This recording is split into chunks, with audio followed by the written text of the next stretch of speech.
Mom! Margaret! Why is the house so empty? Why are there boxes everywhere? When my son returned from his holiday with suitcases, still standing by the door, he stopped in the hallway and frowned. I was sitting in my chair, the only piece of furniture left in the sitting room by the window, where I'd watched 50 years of seasons. I looked at him calmly, this man I'd raised alone, and said, "I'm moving out." My daughter-in-law appeared behind him, her face already flushed with that particular anger she reserves for inconveniences. What do you mean, moving out? We were only gone a few days. I took a breath. The kind you take before diving into cold water. I sold the house. The silence that followed was louder than any shouting could ever be.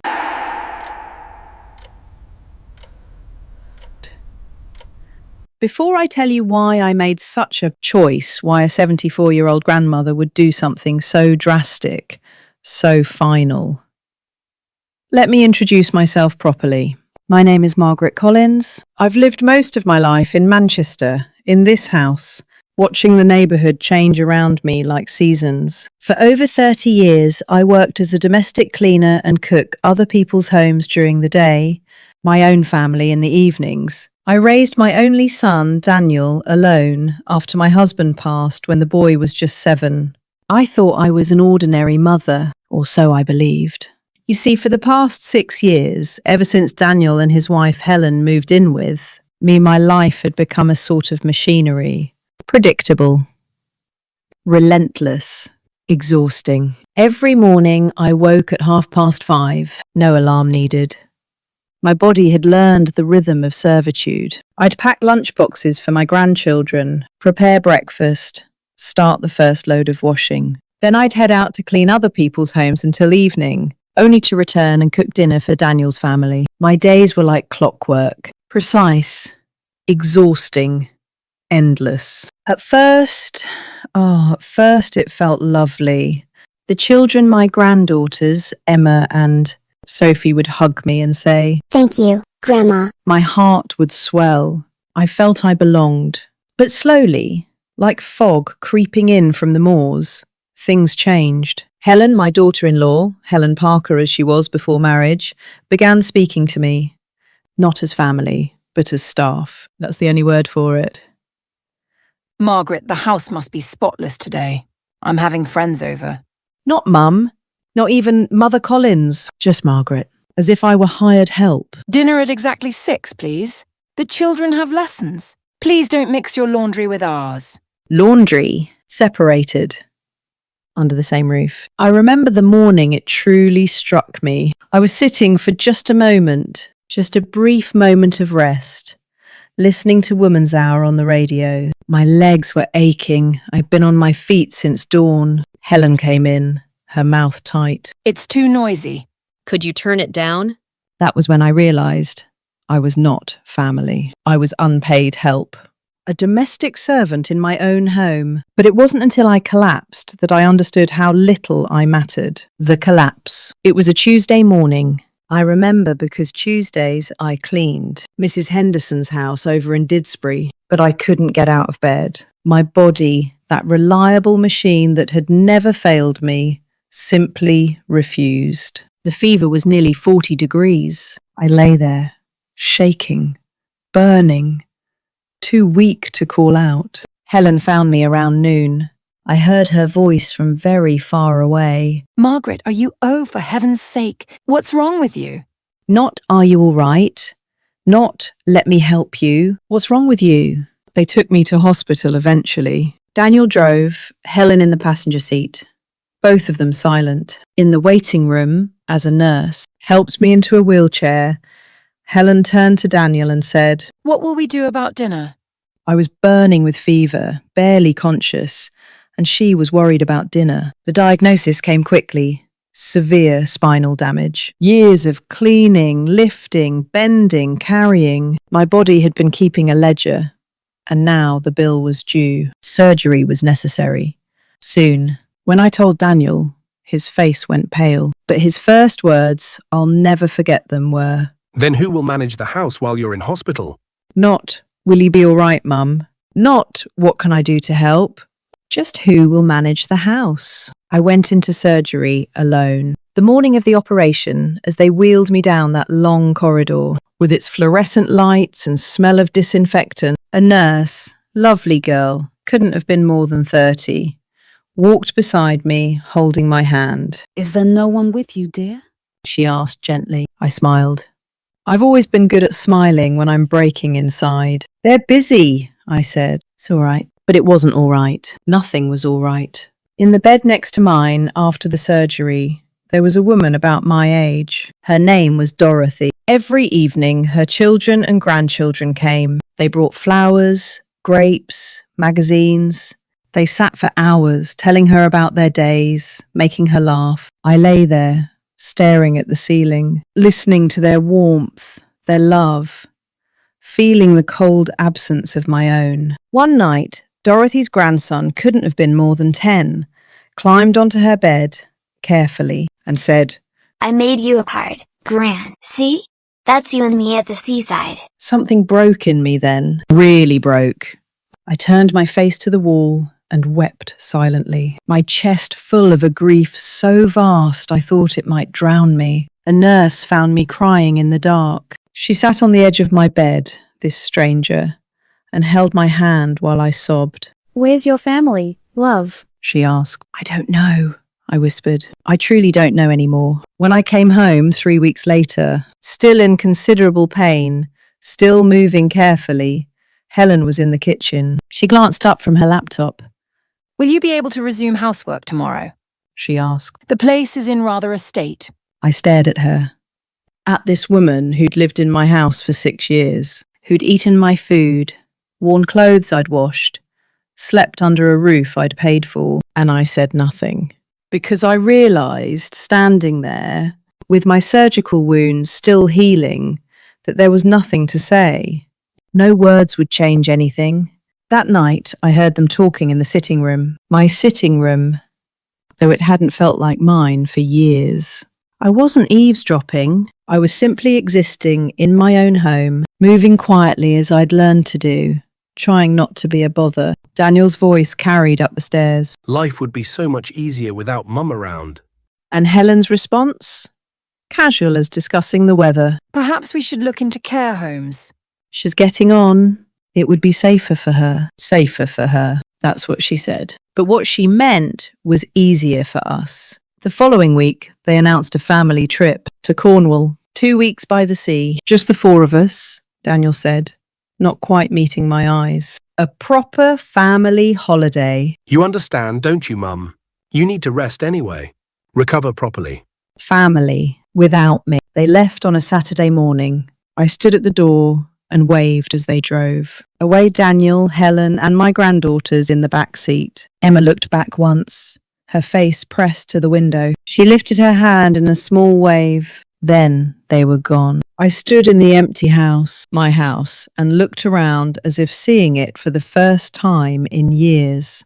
The smallest bedroom at the back, overlooking the bins, that was mine. The fridge held nothing I particularly liked, all chosen for their tastes, their preferences. The sitting room had been rearranged so many times. I could barely remember how it used to look when Edward was alive, when Daniel was young, when this place felt like home. I walked through each room slowly, cataloguing the erasure of myself. And then I remembered something crucial. I bought this house. Every pound of the deposit earned scrubbing other people's floors on my hands and knees. Every mortgage payment, made from wages, earned cleaning toilets and polishing silver and cooking meals for families who barely saw me. This house was mine, not ours. Edward had contributed nothing.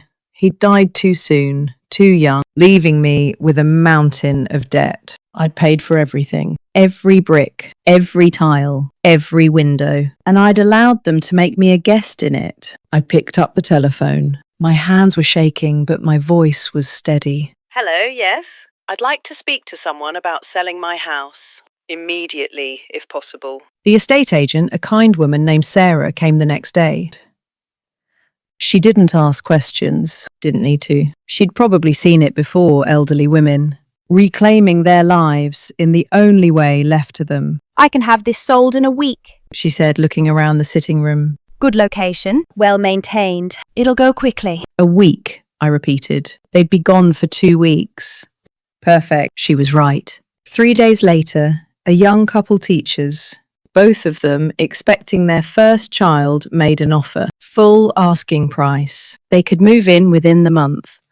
I accepted immediately. While Daniel and Helen were in Cornwall, posting photographs on Facebook of sandy beaches and cream teas, I was systematically dismantling their world. I sold the furniture they'd rearranged. I donated the kitchen equipment Helen had insisted on. I packed my clothes, my books, my mother's china, the things that were truly mine, into boxes. And I found a cottage in Northumberland, a tiny place in Alnmouth, right by the sea. 1 bedroom, a small kitchen, a sitting room with windows that looked out at the waves. My sea, my life.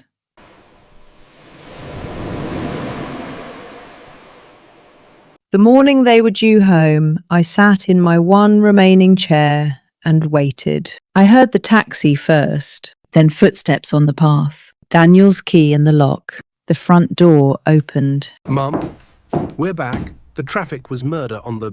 His voice stopped. I could picture him standing in the hallway looking at the boxes, the bare walls, the emptiness. Mother, what's happened? Where's all the furniture? He found me in the sitting room. Helen was right behind him, her holiday tan already fading into shock. What have you done? She said, her voice rising. What have you done to our home? Our home. I looked at them both, this son.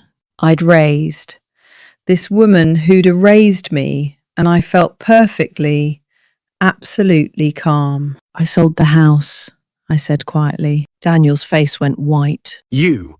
What?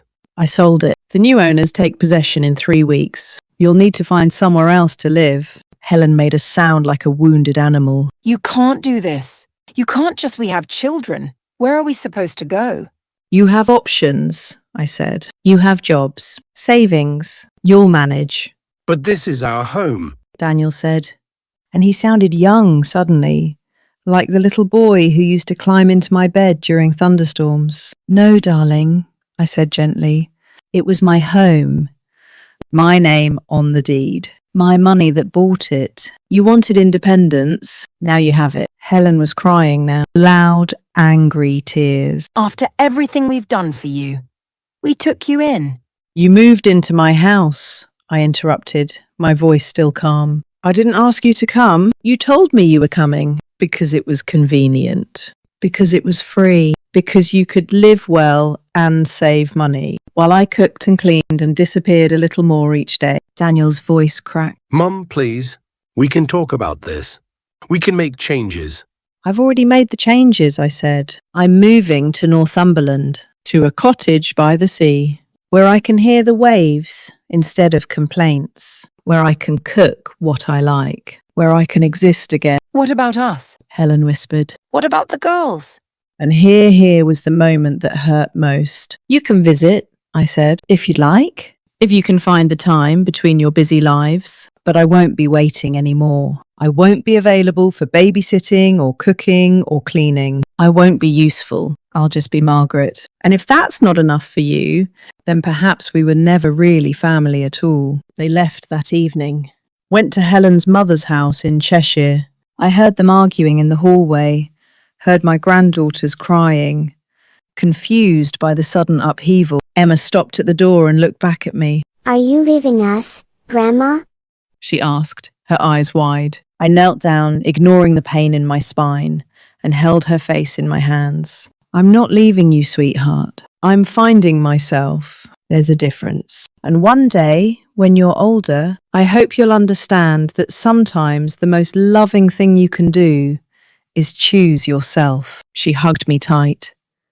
Will you be happy, Grandma? Yes, darling, I whispered. I think I finally will.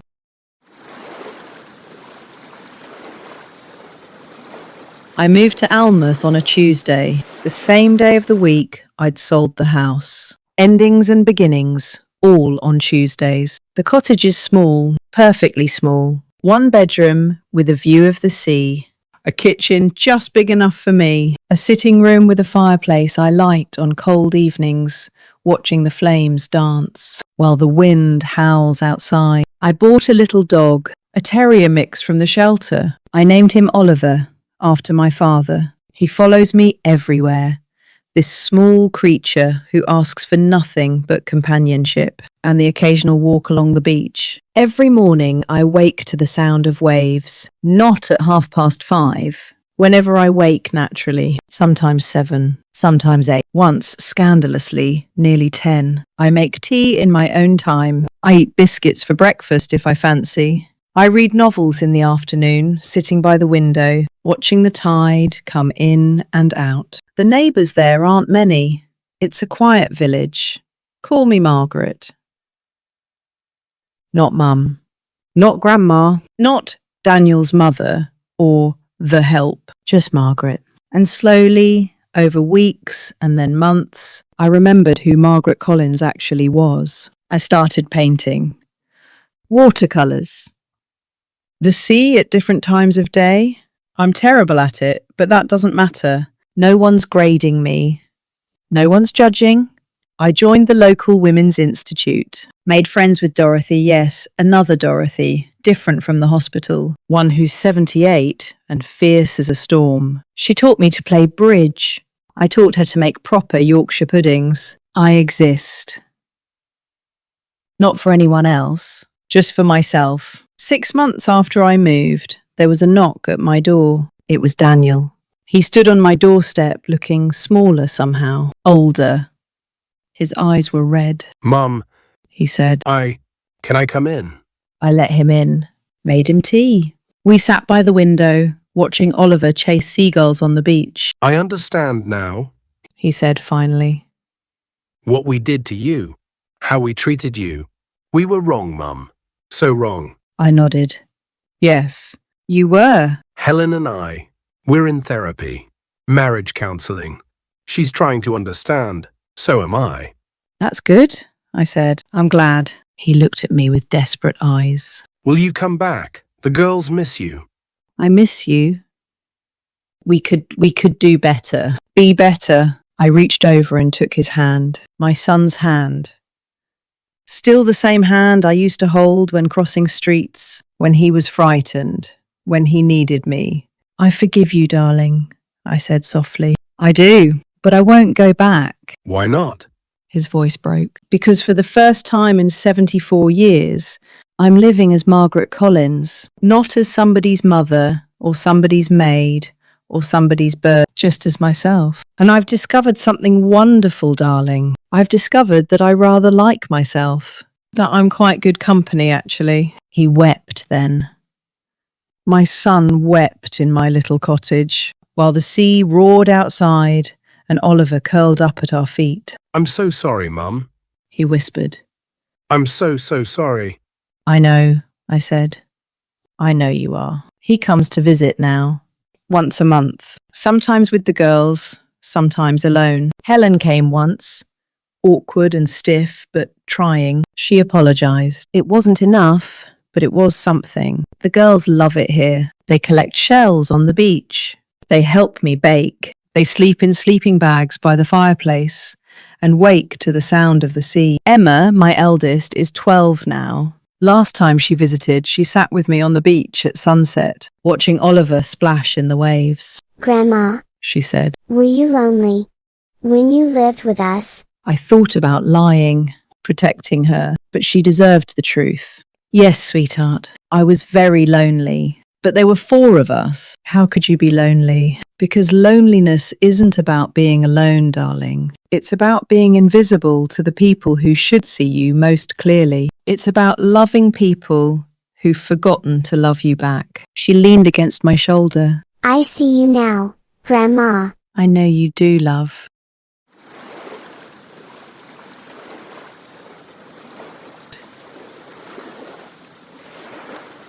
My name is Margaret Collins. I'm 74 years old.